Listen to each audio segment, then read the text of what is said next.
शांत शिमला शहर कब तक रहेगा अशांत? संजौली मस्जिद विवाद का कब होगा? हमारी घुसपैठियों का समर्थन करने वाले माओवादियों, शर्म करो। अवैध मस्जिद को तोड़ने की मांग को लेकर विरोध बढ़ता जा रहा है। हाथों में तिरंगा और धार्मिक झंडे लेकर हिंदू संगठन सड़कों पर। हम एक बार पुनः शासन प्रशासन को बता दे, अगर आप संजौली विवाद पर कोई ढीला रवैया रखते हैं तो ये बर्दाश्त नहीं होगा। डिप्टी कमिश्नर ऑफिस के बाहर पहुंचे हिंदू संगठनों ने जमकर नारेबाजी की और सरकार पर मामले को लेकर ढिलाई बरतने का आरोप लगाया। हम प्रदेश सरकार को बार बार चेताना चाहते हैं कि गहरी नींद से जागो, गहरी नींद से जागो, क्योंकि सनातन समाज समझ रहा है, ये नहीं समझ पा रहा है कि प्रदेश सरकार इस मामले को इग्नोर कर रही है या इग्नाइट कर रही है। इसलिए बार बार हम इन आंदोलनों के माध्यम से प्रदेश सरकार को सचेत करना चाहते हैं कि वो भावनाओं को समझे और संवेदनशीलता को समझे। पिछले दिनों विवाद बढ़ने पर मस्जिद से जुड़े लोगों ने खुद ही विवादित बाउंड्री गिरा दी, लेकिन हिंदू संगठन पूरी मस्जिद हटाने पर तुले। शिमला का जो संजौली उपनगर है, वहाँ वो तकरीबन 160 बीघा जमीन वक्फ बोर्ड क्लेम करता है। इसी तरह से अलग उपनगर है, हिमाचल प्रदेश के विभिन्न जिले हैं जहाँ वक्फ बोर्ड अपना क्लेम ठोकता है।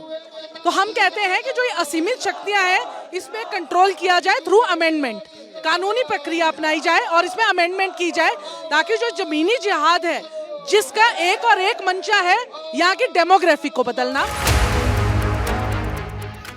अगस्त महीने के आखिर में संजौली से कुछ दूरी पर दो समुदायों के बीच मारपीट का मामला इतना बढ़ जाएगा किसी ने सोचा नहीं था। सितंबर भी खत्म होने वाला है, लेकिन इस मस्जिद को हटाने की मांग को लेकर हर रोज प्रदर्शन हो रहे हैं। 5 अक्टूबर को इस मामले की कोर्ट में सुनवाई। प्रदर्शनकारियों ने चेतावनी दी है कि अगर फैसला हिंदुओं के पक्ष में नहीं आया तो बड़े आंदोलन होंगे। उन्होंने कहा कि हम इस अवैध ढांचे को खुद गिराएंगे, अभी तक तो गिरा नहीं।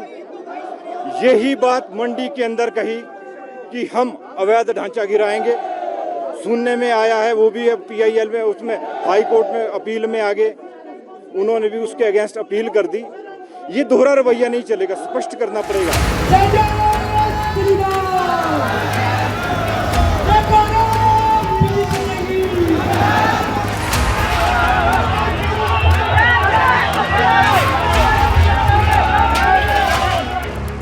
हिमाचल प्रदेश के शिमला में स्थित संजौली मस्जिद के अवैध निर्माण का मामला अभी थमा भी नहीं था कि इसकी चिंगारी मध्य प्रदेश तक पहुंच गई। जबलपुर के रांझी मड़ई में एक मस्जिद के निर्माण को लेकर जोरदार हंगामा हुआ। हिंदू संगठन के कार्यकर्ताओं ने मस्जिद को तोड़ने की मांग करते हुए जमकर नारेबाजी की। हमने बंद किया, तालाबंदी करी, निरंतर 2 वर्षों से हम ज्ञापन देते हुए आ रहे हैं, लेकिन यदि वो भूमि उनके नाम पर नहीं है तो उसको शासन अपने कब्जे में इसी समय लेने का हमें वादा करेगी, कोई हम यहाँ से पीछे हटेंगे। हिंदू संगठनों के कार्यकर्ताओं ने अपने दावे के समर्थन में सबूत भी दिखाए।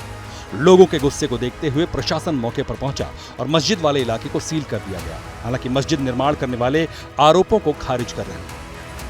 हमारी जो मस्जिद बनी हुई है वो सब रजिस्ट्री वाली ज़मीन में बनी हुई है और कहीं से कोई अवैध निर्माण नहीं है ना। जो ये आवेदन दे रहे हैं, लगभग 3 साल से ये आवेदन दिए हुए हैं। न्यायालय में जो मामला चला है, आज तक इनकी उपस्थिति कभी न्यायालय में नहीं हुई। हिंदू संगठन मस्जिद कमेटी और पुलिस की बात सुनने को तैयार नहीं थे। काफी देर हंगामा होने के बाद पुलिस ने भरोसा दिलाया और मस्जिद के निर्माण की नए सिरे से जांच कर दस्तावेजों के मुताबिक कार्रवाई करने की बात कही। तो हमारे जो SDM साहब रांझी के, इनके द्वारा ज्ञापन लिया गया और उनको आश्वस्त किया गया है कि इसमें जल्दी जांच की जाएगी और जो भी यानी विधि सम्मत कार्रवाई वो कार्रवाई की जाएगी। अगर ऐसा पाया जाता है जांच में कि मस्जिद का पोर्शन गलत तरीके से निर्माण किया गया है तो उसमें उसके अकॉर्डिंग कार्रवाई की जाएगी। यूपी के बरेली में उस वक्त तनाव बढ़ गया जब हिंदू समाज के लोग मस्जिद के कथित अवैध निर्माण का विरोध करने एक गांव पहुंच गए। इस दौरान गांव में बवाल की स्थिति बन गई और दोनों पक्षों की ओर से जमकर पथराव हुआ। इसके बाद लॉ एंड ऑर्डर कायम करने के लिए पुलिस फोर्स तैनात करनी पड़ी। अवैध निर्माण की सूचना पर बीजेपी की विधायक डॉक्टर MP आर्य अपने समर्थकों के साथ पहुंचे और निर्माण को रोकने की बात कही, लेकिन निर्माण न रुकने पर विधायक और उनके समर्थक और गांव के सैकड़ों लोग आक्रोशित हो गए, वहीं धरने पर बैठ गए। बात हो रही है।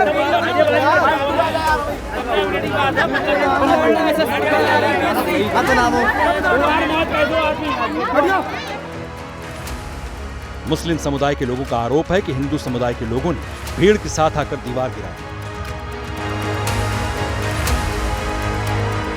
एक विवादित स्थल की दीवार को कुछ असामाजिक तत्वों द्वारा धक्का देकर क्षतिग्रस्त कर दिया गया। तत्काल पुलिस बल लेकर मौके पर पहुंचकर शांति व्यवस्था स्थापित की गई। 12 लोगों को 170 BNSS के अंतर्गत चालान किया गया तथा पर्याप्त पुलिस बल लगाकर शांति व्यवस्था बनाए रखी गई है। वहीं ग्रामीणों का आरोप है कि गांव में अवैध तरह से मस्जिद का निर्माण हुआ था। करीब 4 महीने पहले यहां बीजेपी नेताओं की शिकायत पर पुलिस प्रशासन ने निर्माण कार्य रुकवा दिया था। फिर भी यहां नमाज होती थी और चोरी छिपे मस्जिद का निर्माण हुआ। फिलहाल पुलिस गांव में तैनात है, लेकिन तनाव कम नहीं हुआ है। For exclusive and insightful videos, subscribe to our new channel ABP Live Premium.